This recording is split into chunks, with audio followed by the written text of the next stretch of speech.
YS Vivekananda Reddy చాలా కాలం తర్వాత మళ్ళీ మనం ఆయన హత్య కేసు గురించి మాట్లాడుకోవస్తున్నాం. ఇది ఇప్పటికి చాలా కాలం అనుకుంటున్నాం, కానీ మరి కొన్ని నెలలైంది ఈ మధ్యకాలంలో మాట్లాడుకోక. కానీ కొన్ని సంవత్సరాల తర్వాత కూడా ఇదే పరిస్థితి ఉంటుందేమో, లేక కొన్ని సంవత్సరాల తర్వాత దీని మీద మాట్లాడేవాళ్ళు లేకపోతే చెప్పేవాళ్ళు, సాక్ష్యాలు చెప్పేవాళ్ళు ఎవరు లేరని మూసేస్తారు కేసు. పరిటాల రవి హత్య కేసు ఇలాగే జరిగింది. 3 ఏళ్ళు 4 ఏళ్ళు 5 ఏళ్ళు దర్యాప్తు సంస్థ సిబిఐ దర్యాప్తు చేసింది. చివరికి సాక్షులు ఎవరు లేరు. ఎవరి మీద అయితే ఆరోపణలు వాళ్ళు చచ్చిపోయారు. ఎందుకు చచ్చిపోయారంటే ఒకడు యాక్సిడెంట్లో చచ్చిపోయాడు, ఒకడు జైల్లో చచ్చిపోయాడు, ఇంకోటి ఎక్కడో చచ్చిపోయాడు, ఇంకోటి ఎక్కడో చచ్చిపోయాడు, అసలు ఎవరు లేరని చెప్పి కేసు క్లోజ్డ్. బాగా గుర్తుంటే పరిటాల రవి కేసులో ఎంతమంది చనిపోయారో, ఎలా చనిపోయారో, అందులో హత్యలు ఎన్నో, అనుమానాస్పద చావులు ఎన్నో.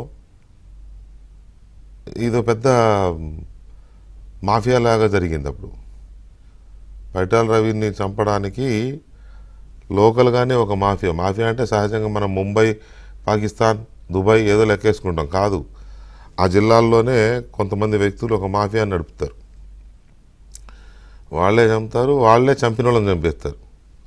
ఇంకా తర్వాత కేసు ఉండదు, ఏముండదు, క్లోజ్. సో ఈ సిచ్యువేషన్లో పరిటాల రవి హత్య కేసు చివరికి ఒక అనాథ కేసులాగా అయిపోయింది. అది పరిటాల సునీత గారు ఎంత పోరాటం చేసినా, ఎంత గొంతు చించుకున్నా, తను ఎవరి మీద అనుమానాలు ఉన్నాయి కానీ కొన్ని ఆధారాలు ఇచ్చినా చివరికి సాక్ష్యాలు లేకనో, సాక్ష్యాలు మసిపూసి మారేడుగా చేయడం వలనో పరిటాల రవి హత్య కేసు అలా మూసివేయబడింది. ఆ కేసుకి ఈ కేసుకి కోయిన్సిడెంట్ ఏంటంటే, ఈ కేసులో బాధితురాలు సునీత గారు, ఆ కేసులో బాధితురాలు సునీత గారే. ఈ కేసులో పోరాటం చేస్తున్నది సునీత గారే, ఆ కేసులో పోరాటం చేసింది సునీత గారే. సునీతారెడ్డి గారు, నర్రెడ్డి సునీతారెడ్డి గారు, వైఎస్ వివేకానంద రెడ్డి గారి కుమార్తె ఇక్కడ. పరిటాల సునీత గారు, పరిటాల రవి గారి శ్రీమతి అక్కడ. ఈ 2 కేసులకి ఇంకొక పోలిక ఉంది. పరిటాల రవి హత్య కేసులో ఆరోపణలు అన్నీ వచ్చింది వైఎస్ జగన్మోహన్ రెడ్డి పైన. జగనే చేయించాడు అని అప్పట్లో ఆరోపణలు. అఫ్కోర్స్ నిరూపితం కాలేదు, ఎందుకంటే సాక్షులు లేకపోతే హత్య చేసిన వాళ్ళందరూ చచ్చిపోయారు, ఎవరు లేరు కదా. కాబట్టి జగన్ అనే ఆరోపణలుగానే ఉండిపోయి తప్ప జగనే చేయించాడు అనేది ఎక్కడ ప్రూవ్ కాలేదు. ఈ కేసులో కూడా జగన్ వైపే వేళ్ళు చూపిస్తున్నాయి.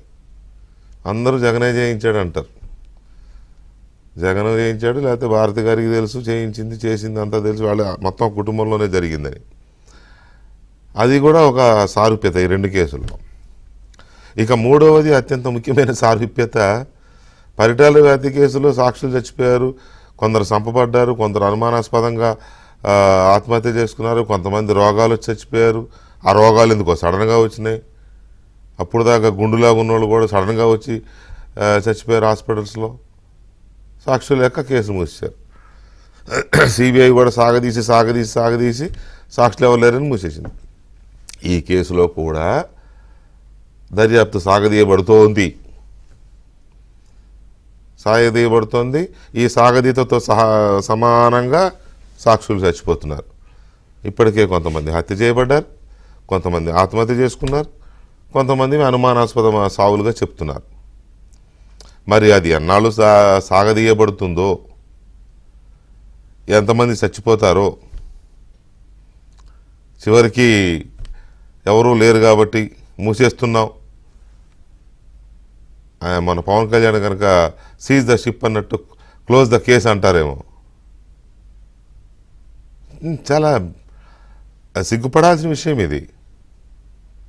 ఆంధ్రప్రదేశ్లో ఒక మాజీ ముఖ్యమంత్రి తమ్ముడు, ఒక ఎంపీ, ఒక రాష్ట్ర మంత్రి, ఒక ఎమ్మెల్సీగా చేసిన వ్యక్తి, హై ప్రొఫైల్ వ్యక్తి, ఆయన హత్య జరిగితే ఆయన కూతురు కాలుకి బలపం కట్టుకొని ఢిల్లీ చుట్టూ, ఏపీ చుట్టూ, పోలీసుల చుట్టూ, సిబిఐ చుట్టూ తిరుగుతుంటే ఆ దర్యాప్తు ముందుకు సాగదు. బరి తెగించి సిబిఐ అధికారుల మీదే స్థానిక పోలీసులు కేసులు పెడతారు, అది ఎటు తెగదు. ఓ పక్క వీళ్ళు చచ్చిపోతూ ఉంటారు సాక్షులుగానో, లేకపోతే కేసులో ఉన్నవాళ్ళు, కేసులో ఆరోపణలు ఎదుర్కొంటున్న వాళ్ళు, సాక్షులుగా ఉన్నవాళ్ళు, వాళ్ళు కొంతమంది చచ్చిపోతున్నారు. అయినా అది ముందుకు సాగదు. వీళ్ళు ఎందుకు చచ్చిపోయారు ఎవడో చెప్పడు. దర్యాప్తు ఏమో ముందుకెళ్దు, ఆమె ఏమో తిరుగుతూ ఉంటుంది బాధితురాలుగా ఉన్న వివేకానంద రెడ్డి గారి కూతురు. సో ఈ కేసు యొక్క పరిస్థితి ఏంటి? చనిపోయే వాళ్ళు ఎందుకు చనిపోతున్నారు? లేటెస్ట్గా ఇవాళ అభిషేక్ రెడ్డి, వైఎస్ అభిషేక్ రెడ్డి, ఆ యువకుడు మరణించాడు. లేదా అనారోగ్య కారణాలతో ఆసుపత్రిలో ఉన్నాడు గత కొన్ని రోజులుగా. వారం 10 రోజుల నుంచి వెంటిలేటర్ మీద ఉన్నాడు, వాళ్ళు చనిపోయాడు అంటున్నారు. కానీ పులివెందులలో జరుగుతున్న చర్చ వేరే రకంగా ఉంది.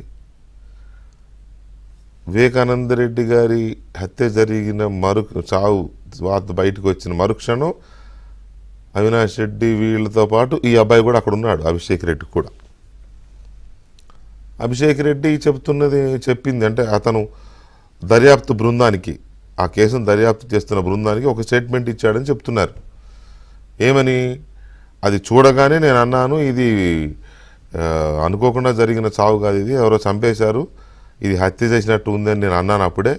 కానీ నన్ను నోరు మూయించరా, మేము మాట్లాడమాకని అని నోరు మూయించారు నన్ను. నేను ఆ రోజు చెప్పానని అతను స్టేట్మెంట్ ఇచ్చాడు. ఆల్రెడీ అతని స్టేట్మెంట్ రికార్డ్ అయ్యి ఉంది దర్యాప్తు బృందం దగ్గర అనేది పులివెందుల్లో చెప్తున్నారు.